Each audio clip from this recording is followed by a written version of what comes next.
Let's continue our discussion today on the topic of Li Keqiang's passing.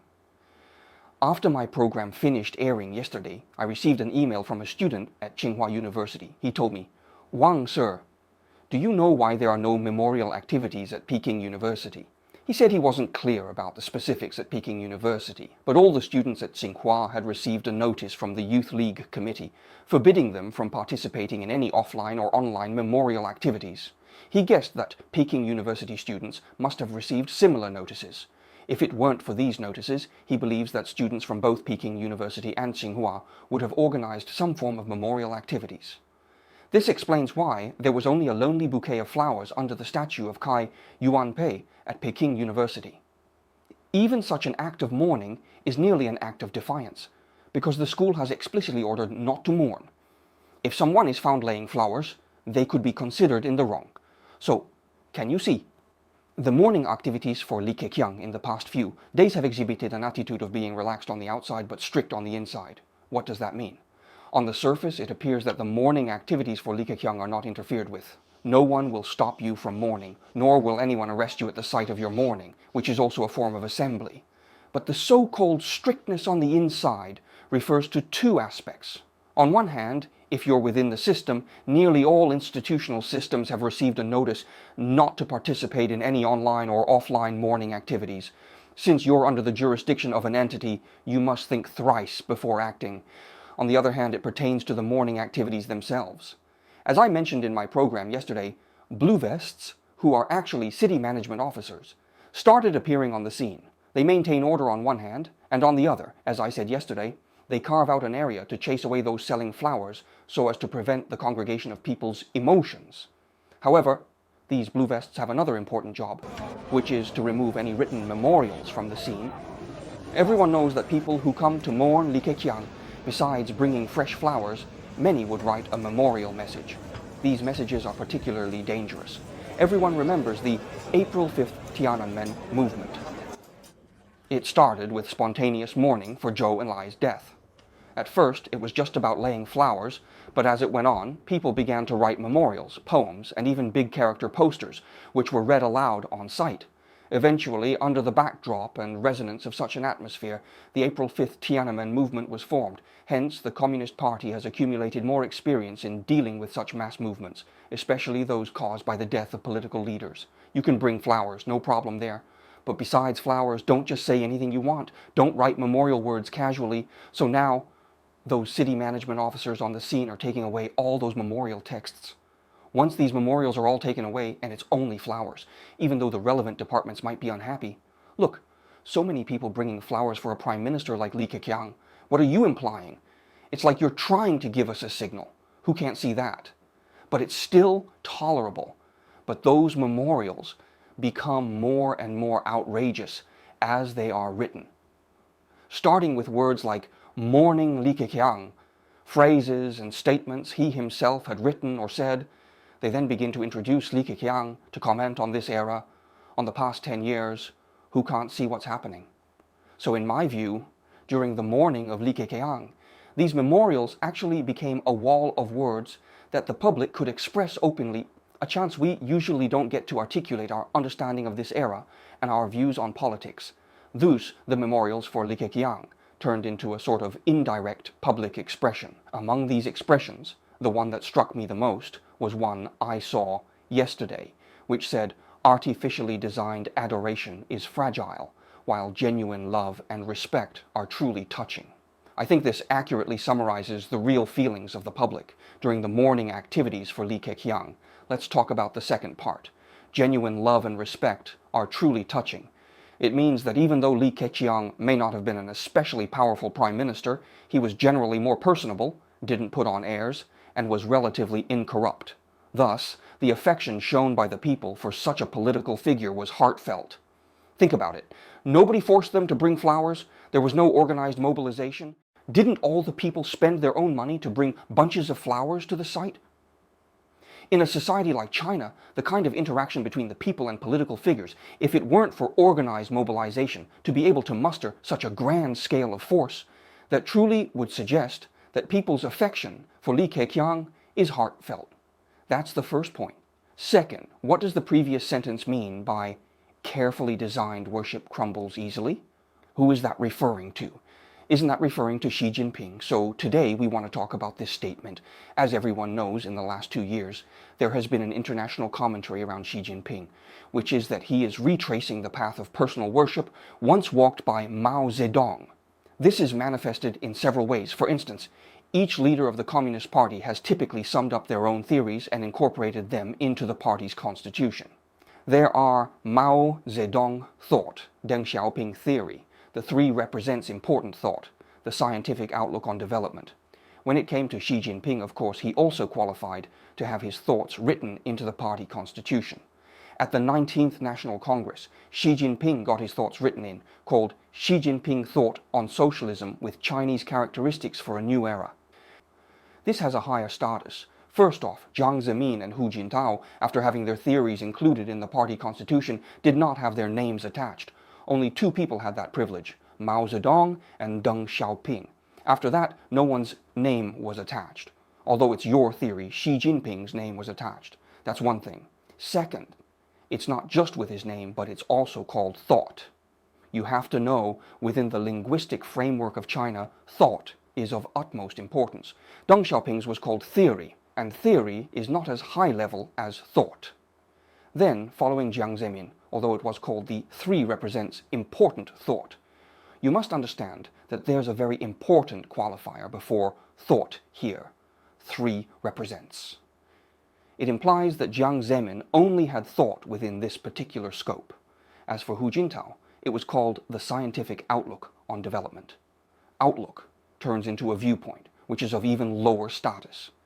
But Xi Jinping brought back the term thought, as in thought on socialism with Chinese characteristics for a new era.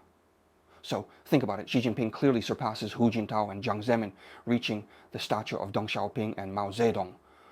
And following that, it's not just that he has his distinct thoughts written into the party constitution. He also launched a series of activities. Take, for instance, he published a large number of works, so-called works like selected readings from Xi Jinping's works, various books by Xi Jinping. If you look at the book rankings now, Xi Jinping's works are as numerous as old Mao's back in the day. And another thing, it's not just that he has this characteristic socialist thought. He now has various kinds of thoughts. Just a few days ago, didn't he introduce something called Xi Jinping's cultural thought? Then it was officially proposed, and now it's being studied all over the country. What is Xi Jinping's cultural thought? I've also looked into it. It's about telling China's story well, establishing our own cultural confidence and confidence in China's system, and when dealing with the West, establishing our own right to speak, and so on. In short, it's the whole set. Then, during the previous period, when they did the selected readings from Xi Jinping's works, Kai Chi was there saying it needs to enter the brain, heart, and soul. We did a program on it at the time. These words and actions naturally make people think of old Mao because, in essence, they are all tied to the cult of personality. So many people worry that after you, Xi Jinping, have done this cultural thought, you then do military thought, then diplomatic thought. After you go through all these thoughts, you naturally come up with Xi Jinping thought. Because if you don't have a qualifier before, you call it Xi Jinping thought, because he is a god. He is different from us common people. Therefore, you can't constrain him, nor can you oversee him. You can't even casually interact with him. His messages are completely isolated from common people to ensure what? To ensure the absolutization of his power. So for the holders of absolute power, the easiest way to consolidate power is through personal worship. However, after Deng Xiaoping came to power, everyone knows that the lifetime tenure of leading cadres was broken. Therefore, the holders of power no longer need personal worship. That is to say, your theory encompasses everything. You become a divine person. You are no longer a common person. Because now Jiang Zemin can only form thoughts in three represents. Deng Xiaoping can only be called theory. Once it is called Xi Jinping thought, it is completely the same as Mao Zedong. What is Mao Zedong? Mao Zedong is the all-encompassing founder of communist theory. Many people are worried about this. Will we go this far? We don't know. First of all, I want to analyze a problem. That is, why does Xi Jinping want to do these things? In my opinion, a very important reason is to establish a lifetime tenure system. He actually needs to engage in personal worship. Everyone can review history. Didn't Mao Zedong engage in personal worship after the founding of the country? In fact, it started in Yan'an. The 7th Congress proposed Mao Zedong thought. However, there is not such a direct connection between Mao Zedong thought and personal worship. After the founding of the country, there was a period of time when there were restrictions and criticisms of Mao Zedong within the party, especially after the failure of the Great Leap Forward. Liu Shaoqi and others in the party believed that Mao Zedong made such a radical mistake at the time. When he was at the 8th Congress, didn't he admit his mistakes and review them? So Mao Zedong's authority was not said to be absolute. But in the end, through the Cultural Revolution, he overthrew all those who questioned his power like Liu Shaoqi and built a peak of personal worship. Why did he engage in personal worship? He once said a word. He said, why was Khrushchev ousted? It's because Khrushchev didn't engage in personal worship. Everyone knows that during the time when Stalin was in power in the Soviet Union, Stalin's personal worship also reached its peak. Then, after Stalin's death, Khrushchev came to power. Khrushchev opposed Stalin's personal worship, so he made a secret report at the 20th Congress of the Communist Party of the Soviet Union. As a result, after Khrushchev overthrew Stalin, he also removed his own political divinity, and in the end, he was driven down by others. So Mao Zedong thought that Khrushchev was actually lifting a rock and hitting himself in the foot. You are doing socialism. How can you not engage in personal worship? So Mao Zedong invented a theory, saying that personal worship is divided into two types. One is called good personal worship, and the other is called bad personal worship. So Mao Zedong thought, you worship me is good personal worship. You worship our enemies, or say we think bad people. That is called bad personal worship. So there was a huge wave of personal worship against Mao Zedong across the country. And this kind of personal worship is actually a deification of power. That is, we cannot question this person. We can't even criticize him. It's treating him as a completely different species from us common people. In fact, the personal worship of all power holders is a behavior and process of deifying power. Because Mao Zedong was through various political worships and personal worships launched against him, he was able to possess godlike power. I once said about Mao Zedong, he is among all the feudal emperors in Chinese history, the one with the greatest power compared to them. He not only enjoyed the absolutely unconstrained power that feudal emperors had, but also enjoyed the halo of people shouting and worship. Because personal worship is about being absolute. Your power is absolute, and others' obedience to you is absolute. When your power enters a normal replacement situation, everyone is in power for 10 years. You retire when it's time, and after retirement, you become a common person, no longer a holder of power. Personal worship naturally has no market. But now the situation has changed again. After Xi Jinping came to power, everyone knows that at the 20th Congress, he officially began to serve his 3rd term, and he did not make it clear how many terms he would serve in the future. It looks like he is going to establish a lifetime tenure system, so he faces a problem. He must build his own power legitimacy. What does this power legitimacy mean? From a term system, it becomes possessing absolute power, unbounded and unchallenged system. So what to do? The most effective way is to engage in personal worship. Selected readings from Xi Jinping with the slogan, into the brain, into the heart, into the soul. In my view, all these measures are attempts by Xi Jinping to construct a god-like persona of absolute authority among the common populace, as well as within his party's hierarchy. Following this thought, I'd like to pose a question. Is this approach effective? Does it achieve its intended purpose? Personally, I find it unlikely. Why? Because the era we live in now is markedly different from the time of Mao Zedong. During Mao's reign, he managed to establish a realm of absolute information isolation between China and the outside world, somewhat akin to modern-day North Korea. As we all can see, the adoration towards little fatty Kim Jong-un in North Korea is extravagant. It appears ludicrous to us. Why do the common folk react with such uproarious enthusiasm at the sight of Kim Jong-un? It's because their information is isolated. They live on an information island, oblivious to the political dynamics and the level of scrutiny politicians face in other countries. Through this tactic of information isolation and feeding, Kim established his dynasty's power structure. But can this be replicated in today's China? I don't think so. After all, post the 40 years of reform and opening up, although we have the so-called Great Firewall, there still exists a flow of information between us and the outside world. Over the past 40 years, we've seen foreign leaders and how foreign political systems operate and function.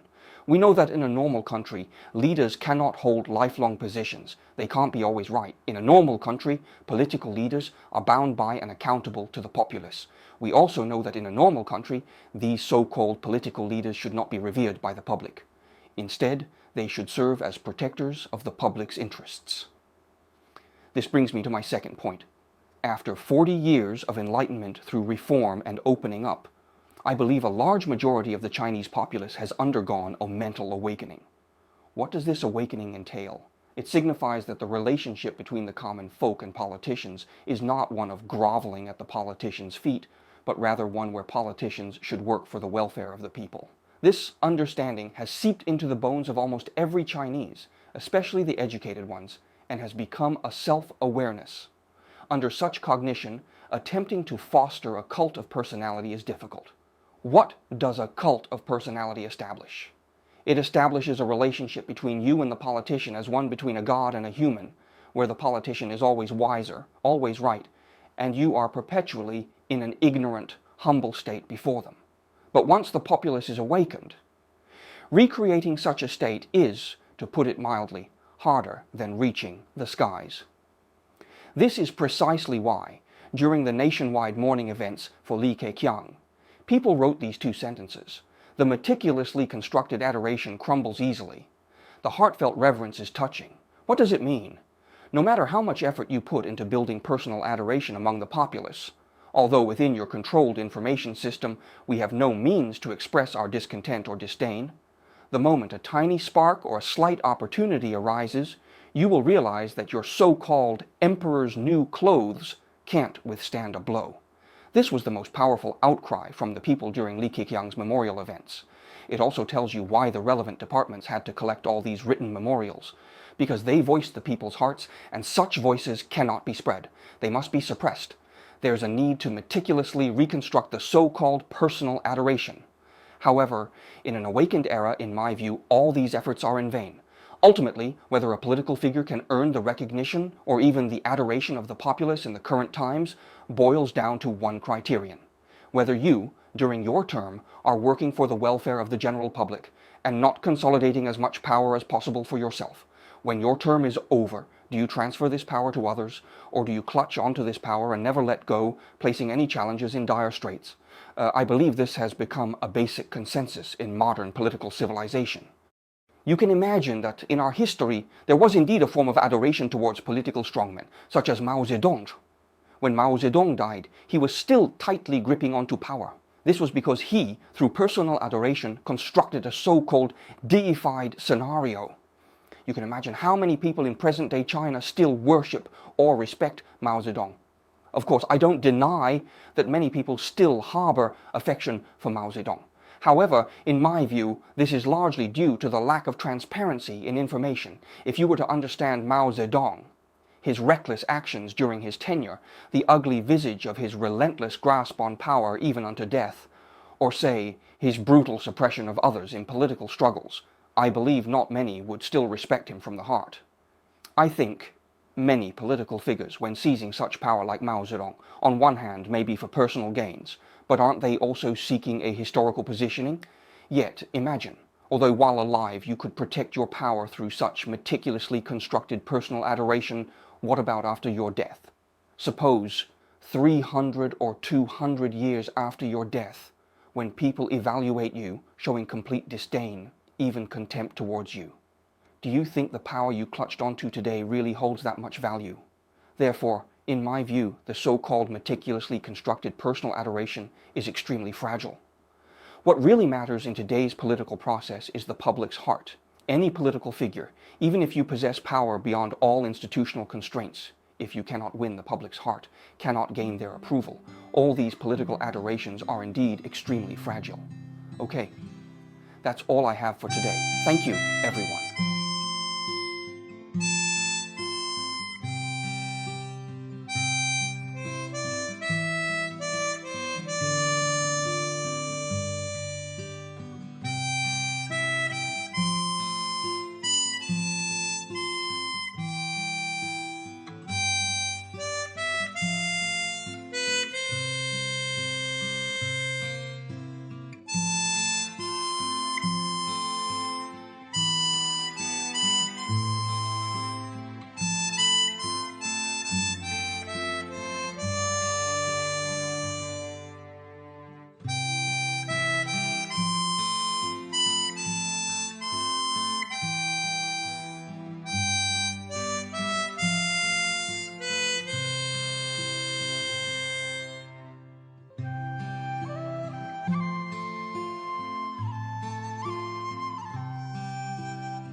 我们打字前也这种难啊。